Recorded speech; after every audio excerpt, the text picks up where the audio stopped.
Hi there.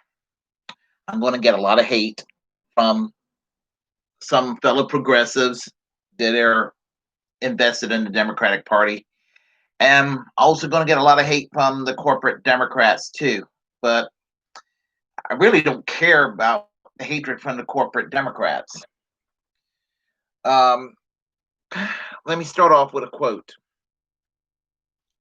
I would rather vote for what I want and not get it than to vote for what I don't want and get it. That's a quote from Eugene Victor Debs when he ran for president for the Socialist Party of America in 1908. I pretty much have, to as much as I could most of my life, tried to abide by that quote as much as humanly possible, especially since I became a socialist or a social democrat. Same thing, but anyhow, it's what I do because I study each candidate when I do vote, and if I don't know a damn thing about any of the candidates, I will leave it blank. Um, and usually when I vote, I like to vote my conscience as much as possible. Now, I started off as a Democrat and a very highly partisan Democrat at a very young age, and became very disillusioned and turned to a socialist later on, getting deeply involved in independent politics. Um, Even with my push toward independent politics, I will occasionally look at a candidate from one of the two dominant parties, and if that candidate is really, really, really superb, I would make a case. This is the person to support. Like in the 1990s, while I was really pissed with the Democratic Party, locally, statewide, and nationally, I looked at someone like Paul Wellstone of Minnesota and thinking, well, gee, he's awesome. I wish there were more Democrats like Paul Wellstone or more Democrats like Russ Feingold. That was the 1990s. Unfortunately, there were more Democrats like Bill Clinton, Al Gore, Joe Lieberman, Dianne Feinstein, instead of Democrats like Paul Wellstone and Russ Feingold, whose politics were closer to independent Bernie Sanders of Vermont, especially back in the 1990s. So,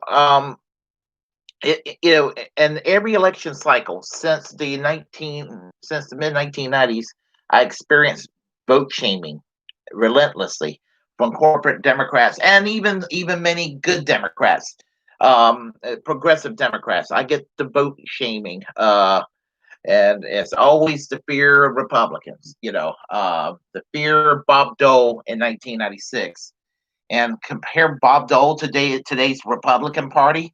The idea of Bob Dole in the White House is not scary at all. I was mildly concerned in 1996, but I kind of knew Bob Dole was more or less a moderate, which I want to share an aside story. I may have mentioned this before, but I actually had dinner once with Bob Dole in 1990. Excuse me, in 2002. I was at the K&W cafeteria in Wilson, North Carolina, and Bob Dole was campaigning for his wife, doing campaign work for his wife, Elizabeth Dole, for the U.S. Senate. And he came over to my table and asked me if he could spare a moment of my time. I'm a political junkie. I'm like, it's like, this is Bob Dole. Sure. I think, sure. And he was trying to make a convincing case for me to vote for Elizabeth Dole. And I told him, with due respect, and I have nothing against you nor your wife, I told him, but due respect, um, even though I despise the candidate I'm going to vote for in November, who was, cannot think of his name. Oh gosh, I cannot think of the name of Erskine, who I despise. Even though I was going to vote for him over Elizabeth Dole because I told him the Republican Party's too far right. I don't think you're far right, Mr. Dole. I don't think your wife is all that far right, but the Republican Party's collectively all, too far right for me. However, if Elizabeth Dole win, I told him this, um, that will still be an improvement over Jesse Helms, who's about to step down. And anything that fills in Jesse Helms' seat will be an improvement. And so the conversation was very short per se, but the point I'm trying, point I was trying to say is, I would never vote Republican, and but even voting for Erskine Bowles, who was a piece of nothing, there was really no third party choice on the ballot. So, there I was to feel dirty, especially in light of what was going to happen, during the worst period in the last 50 years in politics, and that was the George W. Bush presidency. Sorry, liberals. I mean, I don't like Donald Trump any more than you do, but George W. Bush was actually worse. I still say he was actually worse. Half a million people died in Iraq. You know, uh, it just let that sink in for a moment. But I am meandering as I normally do. But I get vote shame every election cycle, and that's it's par for the course. And it's understandable. I mean, I fear the Republican Party in a whole lot of ways. Not my next door neighbor Republican, not my coworkers Republicans, not my family who there are those who are Republican, not people I go to church and worship with some of them are Republican. I mean, it doesn't matter. I don't. I'm not going to get concerned about the average um, Joe and Jane Q Public, who happens to be a Republican, but is the actual Republican Party itself and its ideology. As much as I have a problem with the Democratic Party for not being far left enough, my problem with the Republican Party is too far right. So I get the I get the why don't you just put your energy into the Democrats and try to make a difference within the Democrats instead of going into independent politics? I mean, it sounds very attractive. The idea on the surface, but the moment that a leftist enters the Democratic Party, it's the moment that the corporate Democrats see them as a threat and try to put them in their place in whatever means, ways possible. And I mean, and what they consider the far left isn't even far left. I mean, the idea of single payer Medicare for all, eliminating private health insurance from the healthcare system, and they're like, we can't do that. Oh no, don't even say it. Don't even say it. That's what I put up with a lot of Democrats over the years. When I was in the college Democrats at East Carolina, every time I mentioned ideas and try to put in input, um, they were kind of like they had that kind of reaction, and that's pretty much my relationship with the Democrats whenever I have dealt with them. I mean, in 1998, I met John Edwards at the Johnson County Fair and talked to him for a few minutes. And the basic things I had that was dear to my heart, he pretty much with his fake ass smile just gently and charmingly shit on him. I rewarded him with my vote anyway for the Senate that year, and felt dirty because of it. But that's just what goes on. As I said, reasonable corporate Democrats would tell you to put your energy into the Democrats, and the moment you do, they want to keep you in your place, and you stay in that corner, and you don't try to make trouble within the Democratic Party. Then they reach out to the never Trumper Republicans, and so my question is to the actual right wing, the people on talk radio that act like the every election cycle, they act like the Democratic Party is as far left as it's ever been. We have never seen the Democratic Party go this far left.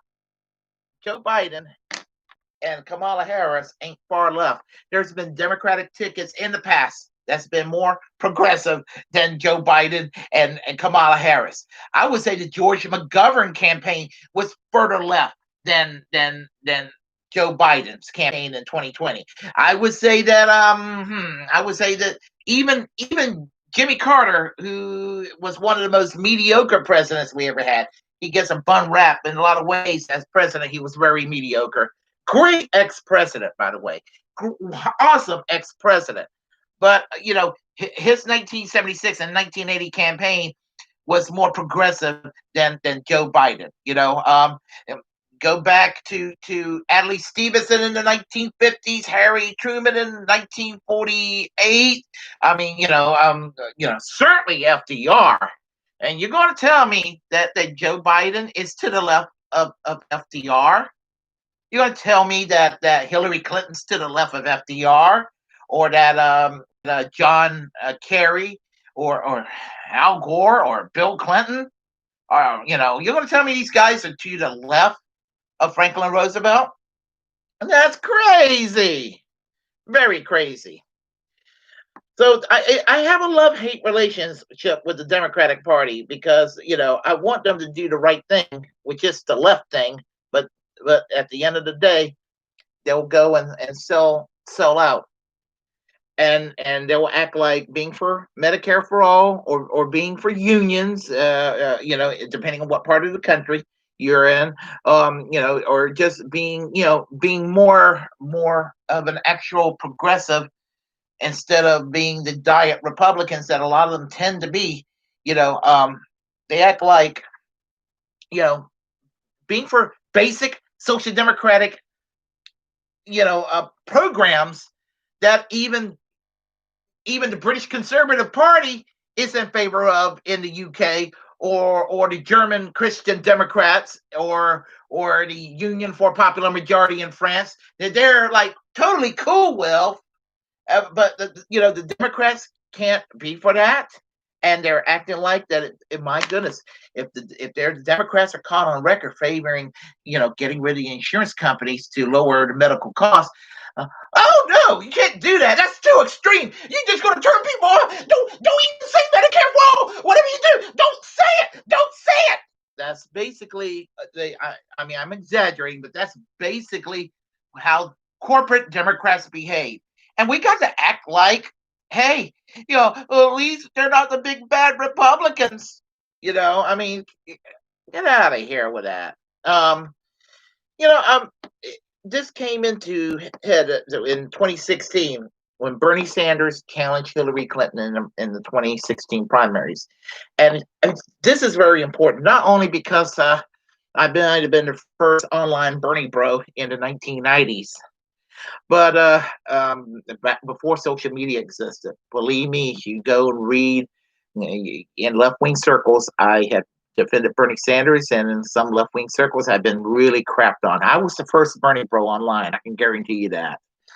But the point is, when Bernie Sanders challenged Hillary Clinton, this might have been, it might have been really the first sign of a left revival since the days of George McGovern in 1972, or maybe even dating back to the days of Eugene Debs and Norman Thomas of the old Socialist Party of America. And so Bernie Sanders and Hillary Clinton kind of went head to head. You have to understand, Hillary Clinton was she's basically the public face, of of what was coined as the New Democrats in the 1990s. Not to be confused with the New Democratic Party of Canada, which is an awesome political party, but in the American context, New Democrats is garbage. Because to be a New Democrat means that you're kind of pretty much refuting the FDR New Deal tradition. You're trying to get away from those pesky unions, and you're tough on crime, which in the way it was context in the 1990s meant that you were just as much a douchebag on constitutional rights as the Republicans. It meant these things. It meant keeping the welfare state, but just taking away the welfare at the same time. That the New Democrats basically, to coin a term by my good friend Dwight Welsh, who is a United Church of Christ pastor in Montana, to kind of quote him: the problem with modern liberalism is they offer us the dark side of the nanny state without the actual nanny. That is today's liberalism. And Bernie Sanders was trying to put a stop to that. And so Hillary Clinton and her husband, Bill Clinton, and I know some of you are going to be like, here he goes talking about that Democratic Leadership Council again. But it is relevant because the Democratic Leadership Council came along in the 80s and they realized, oh, we're never going to win another presidential election again until we reach out to the center. And they're reaching out to the center didn't mean, a class reductionist, type of, we're here to fight for the poor and the middle class. It meant corporate people who were social justice warriors who were more concerned about hurting people's feelings than actually fixing income inequality. And that's where the Democratic Party's headed. And if you're more concerned about hurting people's feelings than fixing actual income equality, then you're not really solving the problem. You're not solving the problem. And believe me, when it comes to hurt feelings, I want to hurt the insurance company more than their fucking feelings. But anyway, that's what's happened. And between Sanders and Clinton, it was basically a fight between being FDR New Deal liberals, LBJ Great Society liberals, minus the Vietnam War, George McGovern's New Leftism campaign in 1972. It was that era of the Democratic Party, the old left and what was coined as the new left in the 1960s. That was discarded, and this yuppie-fi liberalism, basically the Reagan Revolution with a rainbow flag behind them. Not knocking the LGBTQ community by making that comment about the rainbow flag. I'm making a point, but that's basically what happened right there. So we got soft Reaganism through Bill and Hillary Clinton. Al Gore and Joe Lieberman, the slop they offered in 2000 was more soft Reaganism. Same thing with John Edwards and John Kerry and Barack Obama. Same thing with Barack Obama in 2008. He offered, for some reason, people think that was the first sign of the Democratic Party shifting left. Barack Obama had good relations with the Democratic Leadership Council when he was a state senator in Illinois during the 1990s. Okay. So, and Barack Obama was always pretty much a New Democrat in the American context. Even Newt Gingrich at his most charitable when they asked what kind of a socialist Barack Obama is, and he said, well, Barack Obama might have belonged to the pre-Tony Blair era Labor Party, or could belong to the French Socialist Party, or the German Social Democratic Party. Newt, I fucking wish. But anyhow, so the 2016 election happened. Hillary Clinton and the Democratic Party establishment cheated Bernie in 2016. Hillary Clinton thought she was going to be a shoo-in because Hillary Clinton and her husband, Bill Clinton, who were friends with Donald Trump, encouraged Donald Trump to disrupt the Republican Party inside the Republican primaries. And Donald Trump didn't think he was going to get the nomination. And then once he realized, hey, I could be president, he was like, no, fuck this. Fuck the Clintons. I'm going to go and become president anyway. So he went and challenged Hillary Clinton for real. And then what happened? Well, what happened was that what Michael Moore predicted came true, and that Donald Trump was going to win. And everything that Michael Moore said came through exactly the way they said it. And then so when reality struck the Clinton campaigns and all her supporters, what did they do? They blamed Russia. They blamed the Green Party of Jill Stein. They blamed Bernie Sanders. So it was just like, and they blame all of them, and they went and, as I said, I lost some friends because of this election. I voted for Jill Stein because, I'm going to be upfront about this. Now, I despise Bill and Hillary Clinton. In fact, voting for Bill Clinton in 1992 was the worst political choice of my life. But I digress once again. So, and for the next 4 years, Russia. For the next 4 years, Bernie Sanders, Jill Stein, Bernie Sanders, Jill Stein, Russia. That's what it was for And then the Bernie Bros, those millennial little Bernie Bros that campaign for Bernie Sanders. They're obviously racist and sexist, which is really weird because everything that Bernie Sanders stand for always run in contradiction to racism, ran in contradiction to sexism, ran in contradiction to homophobia, and everything that is negative in right wing politics. And Hillary Clinton's going to go and act more woke than Bernie Sanders. Bernie Sanders isn't woke, but in his actions, he's better than just being woke. But, Hillary Clinton and a lot of corporate Democrats virtue signal, and they want to pat themselves on the back. Oh, we're such good people. We're such good people. Like hell. So, and then again, in 2020, Bernie Sanders was on his way to getting the nomination. And again, cheated again. And I feel sorry for Bernie Sanders in the sense that I think that Bernie Sanders think in the back of his mind, gee, I might have cost Hillary Clinton to lose the election. Senator Sanders, if you're listening, you didn't. Take it from one of your biggest admirers out there, the original Bernie bro. You did not cause Hillary Clinton to lose the 2016 election. Hillary Clinton caused Hillary Clinton to lose the election. The primaries were rigged once again. And what did the Democrats do at the convention? They reached out to the corporate. Because they're corporate Democrats, they reached out to the never Trumper Republicans, or the ones who remain never Trumper Republicans.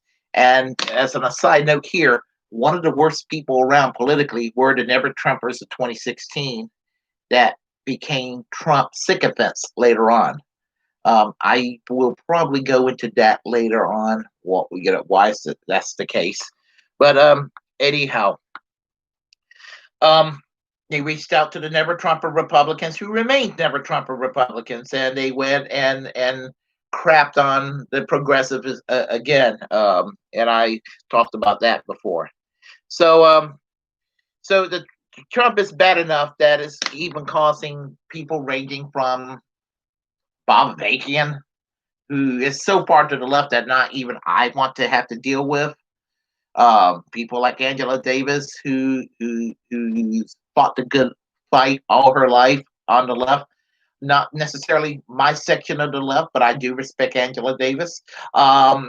You're ranging from Cornel West to Bernie Sanders himself to AOC to various leftists, Noam Chomsky, making a case for their vote for Joe Biden. And I have to admit that I was hopping on that train myself. Partly reason is that I don't want Trump to be reelected. That's a given. Don't want Trump to be reelected. But also, and Hillary Clinton, let's face it, Joe Biden is significantly less hateful than Hillary Clinton. I look at Joe Biden. Yeah, he's like the nicest looking grandpa you can imagine. I mean, I don't like Joe Biden. I actually can't stand him.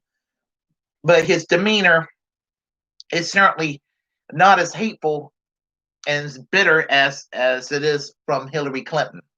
And even if Joe Biden loses this election, and I think he's going to win, even if he loses this election, I think he would be more gracious and more statesmanlike than Hillary Clinton was in 2016. And on the debate the other night, it was awesome seeing Joe Biden telling Donald Trump to shut up. Honestly, I mean, somebody needed to tell Donald Trump to shut up, and he did. I'm sure Hillary Clinton wished she could have told him to shut up. I'm sure Ted Cruz and Jeb Bush and little Marco Rubio wanted to tell Donald Trump to shut up. Finally, somebody told Donald Trump to shut up. Anyway, as I said, Trump is bad enough to settle for Biden, even settle for Hillary Clinton if she was to get the nomination. Here's the thing, though. Harm reduction. Um, he did badly with the debate. Trump did. Not that Biden did well, but he he didn't do as shitty of a job as people thought. So the bar was set low. Then Donald Trump, dumbass that he is, caught COVID, and so did Melania Trump, little Baron Trump, uh, Chris Christie, all these people around Trump. The senator from North Carolina got Tom Tillis got COVID, and just like these dumbasses were walking around most of the time without a mask. And I hate the fact that masks became a partisan thing. But you know what? They didn't wear a mask. They got COVID. Like them or hate them, Joe Biden and Kamala Harris, they wear a mask.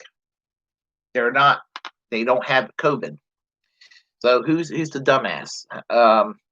Well, I think that Biden is likely to win in this election. So here's the thing: the left. Where do we come in? Do we do harm reduction? Because the great center will be the ones to decide who wins this election, and the great center will vote for Joe Biden, and Joe Biden will win. And I'm gonna tell you, I hate to break it to my progressive friends who said, "Well, Joe Biden wins, he will have to listen to us."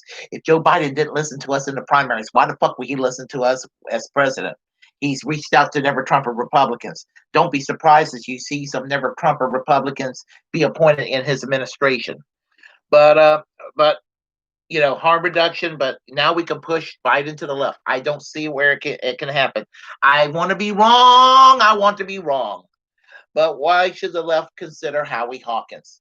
Because Joe Biden's likely to win. They won't thank the left if Biden wins. They will ignore us until we're perceived as any kind of a threat again. Then they'll go and smear us or do what they did to Bernie. But right now, Biden's going to win. He's going to reach out to his fellow corporate Democrats, going to reach out to never Trumper Republicans, because there will be a sense of normalcy restored. The left should consider, and including myself, voting for Howie Hawkins. And for this reason, with a Biden win, this is how it will benefit the left, still voting for Howie Hawkins and the Green Party. Yes, Howie Hawkins will not become president, but if he can, I believe, like 5% of the national vote, federal money can help. Will be poured into the Green Party, so the Green Party can actually grow in influence. A more relevant Green Party will mean more Green Party people being elected. There are a handful of Green Party elected officials in the United States.